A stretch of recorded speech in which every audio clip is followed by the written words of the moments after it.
Hey, this is Joel Sexton again. This is part two of a response to Louis Ruggerio, Lou Rugg, in a two-part video series Lou did on refuting full preterism.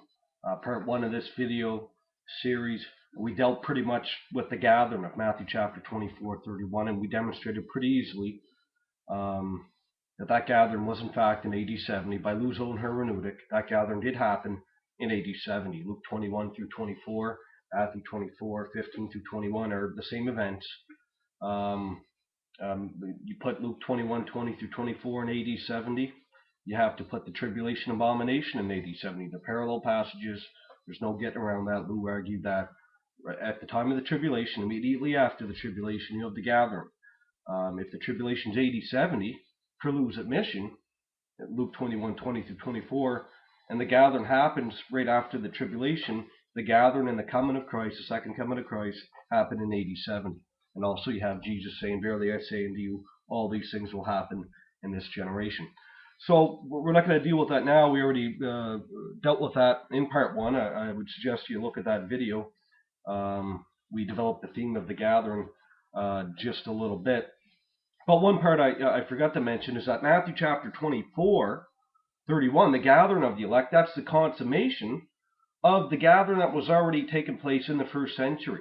The gathering of Israel, the regathering of Israel, was happening spiritually in the first century in the ministries of Peter and Paul. And it was not to a physical land.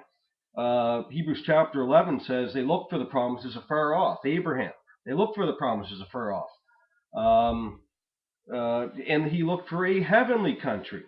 Now you look at 1 Peter chapter 2. Peter quotes from Hosea chapter 1 and 2, which is regathering of Israel, especially the northern kingdom and the southern kingdom, that they would dwell together, Ephraim and Judah, in the land. Who's Peter writing to in 1 Peter chapter 2? Peter's writing to the diaspora. 1 Peter chapter 1 verse 1. Diaspora, the Greek word, actually means, it's a technical word for those dispersed of the northern kingdom of Israel when they were dispersed by Assyria around 721 BC when Samaria was judged. So Peter's writing to Christians, to believers that are literal Israelites, okay, the northern kingdom dispersed, and he applies Hosea to them, which Hosea is speaking of, the northern tribes that would be dispersed. He applies a regathering passage, the regathering and salvation and restoration of Israel to them in his day. They were receiving the regathering. Obviously, it was spiritual. It was a regathering into covenant life in Jesus Christ, into the New Jerusalem that they were coming to. Hebrews chapter 12, 22 and following. And also in 1 Peter chapter 2, he speaks of the temple. They're lively stones being built up in this spiritual house, the temple, the messianic millennial temple. Okay, they're offering spiritual sacrifices. They're a spiritual priesthood, offering spiritual sacrifices, a holy nation, a royal nation. So all the elements that the dispensationalists and that Lou wants to put off to the future are being fulfilled spiritually in the remnant, believe in Israel within the body of Christ in the first century. The millennium had to be underway if the millennial temple was being built right then and there. So you have the regathering, the temple, the priesthood, sacrifices, all spiritual in 1 Peter chapter 2. And then you have the regathering also. There's many passages, 2 Corinthians 6. Paul quotes from Isaiah chapter 49, which is the gathering of Israel, and is the gathering of the Gentiles. And he says it was taking place in his day. That's salvation, 2 Corinthians 6:2. Same chapter in 2 Corinthians 6:16. Paul's speaking of how the temple of God, the church, is to abhor fornication. The body is to be a living sacrifice, holiness unto God, and they're to sever themselves from idols. And he quotes from Ezekiel chapter 37, verse 26. You are the temple of God, as it is written, I will be their God, and they will be my people. He quotes the messianic millennial temple of Ezekiel 37 to the church. 2 Corinthians chapter 3, he speaks of Ezekiel 36 and 37, which is Israel's salvation in the land, which is the kingdom, which is all of these things, the millennial temple. In Ezekiel 36 and 37, he will pour out his spirit upon Israel, both houses. 2 Corinthians 3, you have the spirit being poured out upon the believing Israelites. You have the heart of stone and the heart of flesh. I will take out that heart of stone and give you a heart of flesh, and you will walk in my statutes and judgments. Ezekiel 36 and 37. What do you have in 2 Corinthians 3 and following? He takes out that heart of stone and he gave them a heart of flesh when they came to Jesus Christ in regeneration. So and sanctification and the new covenant of Ezekiel 36 and 37 are found in 2 Corinthians chapter 3.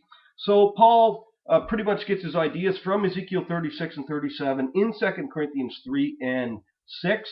He applies the restoration of Israel, the regathering into the land, to believe in Israel in his day, and to the Gentiles that were coming in as well, to the church as a whole. In Romans chapter 9, he speaks of why all Israel did not come to Christ. He says it's because some are vessels of wrath, some are vessels of mercy. This is double predestination, unconditional election. I'm not going to get into that here, but he says a remnant was coming in according to Hosea. That's Romans 9:24 and following. A remnant was coming in at that time, according to Hosea, which is a restoration and regathering passage, the restoration in the millennial kingdom and all that good stuff. He applies that to the remnant coming in. And in Isaiah chapter 10, a remnant was coming in. They'll be as the sand of the sea, and he will cut it from righteousness. He will cut that work short. That gathering was to be completed soon. And we see this in Romans chapter 13. The night is far spent, the day of the Lord is at hand. So the salvation of Romans chapter 9 through 11, and especially 11 of Israel, was to be soon. Israel's salvation was not put off at the cross. You see, Paul did not understand that whatsoever. And you go to Romans chapter 15, he says Jesus came to confirm the promises given to the fathers. Then he quotes from Isaiah chapter 11, which is a big regathering passage that dispensationalists and premillennialists like to use. And he takes that gathering of the Gentiles, of the nations under Christ, and he applies it to his ministry in his day. Since God is confirming the promises given to the fathers through Jesus Christ, verse 8, the Gentiles are coming in, verse 12. You see, there's a perfect harmony. Many other passages could be brought forward, but we see the gathering passages of the Old Testament prophets and the promises were being applied spiritually in the church in Paul's day. This destroys everything dispensationalists have to say about the nature and the timing. The dispensationalists want us to believe that Israel was put off at the cross. The 70 weeks have been put off. The kingdom, it's all been put off. He's dealing with the church now, a whole different program, plan B. But yet Paul says these aren't fleshly promises. Peter says they're not fleshly promises, they're spiritual. And they're being fulfilled in their day.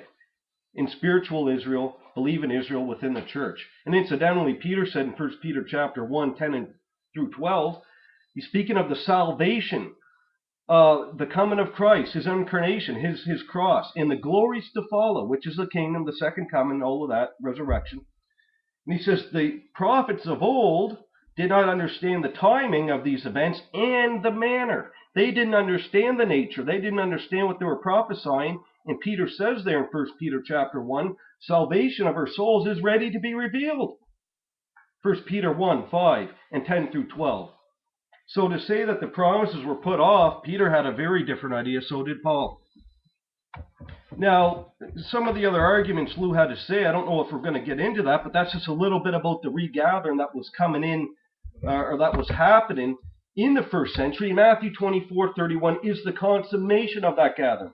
They were being gathered, Matthew 24:31, the elect of Israel, that's the consummation. That's the completed deal of the gathering. So we see clearly the gathering was taking place in the first century before AD 70. In AD 70, the second coming of Christ was the consummation of that. Now I want to deal with a couple of arguments Lou brought forward in his two videos. We're probably not going to have time to deal with them all. Maybe I should just stop at this moment and we'll do a part 3 responding to Lou. We're going to get into Revelation chapter 17 and the horns there. The 10 horns and the seven heads of Revelation 17, that beast. We're going to get into that. We're going to get into Jesus coming quickly, according to Revelation 22. We're going to get into the kingdom of Matthew 16, 27, and 28, and maybe touch on the resurrection a bit of 2 Timothy chapter 2 and the problems there with Hymenaeus and Philetus. So thanks for watching. We're going to do a part 3. Stick around for that, and we're going to get into some things in the book of Revelation, some points that aren't brought forward too often that will surprise you, and that will show you that it is the Roman Empire that's the beast in Revelation. It's not a revived Roman Empire. We're going to demonstrate beyond a shadow of a doubt, that the kingdom and the Roman Empire is not a revived Roman Empire, but it's the actual first century Roman Empire of John's day when he's seen that vision. Okay, thanks for watching.